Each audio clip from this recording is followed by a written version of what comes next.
ചരിത്രത്തിൽ 11ഓളം മക്കളും ഇബ്രാഹിം നബി അലൈഹി സ്വലാമിന് ഉണ്ടായിട്ടുണ്ട്. അത് പിന്നീടാണ്. ഇബ്രാഹിം നബി അലൈഹി സ്വലാം ദഅവത്ത് ആരംഭിച്ചു.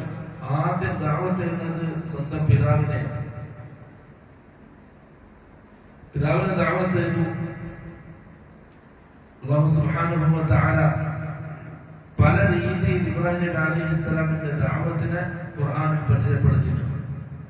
ഒന്ന് പിതാവിനോട്, രണ്ട് സമൂഹത്തിനോട്. അഥവാ ആദ്യം സ്വന്തം കുടുംബത്തിൽ നിന്നാണ് ഇബ്രാഹിം നബി അലൈഹി സ്വലാം ദഅവത്ത് ആരംഭിച്ചത്. അവസാനം ഇബ്രാഹിമിനോട് പിതാവ് പറഞ്ഞു, നീ ഈ പണി നിർത്തിയിട്ടില്ലെങ്കിൽ നിനക്ക് കല്ലെറിഞ്ഞ് ഞാൻ ഓടിക്കും. അങ്ങനെ സമൂഹത്തിലേക്ക് തിരിഞ്ഞു, സമൂഹത്തിനോട് ദഅവത്ത് നടത്തി.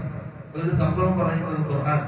ഇബ്രാഹിം നബി അലൈഹി സ്വലാമിന്റെ ജനത നക്ഷത്ര ഗോളങ്ങളെ ആരാധിക്കുന്ന ഒരു വിഭാഗം ആൾക്കാരായിരുന്നു.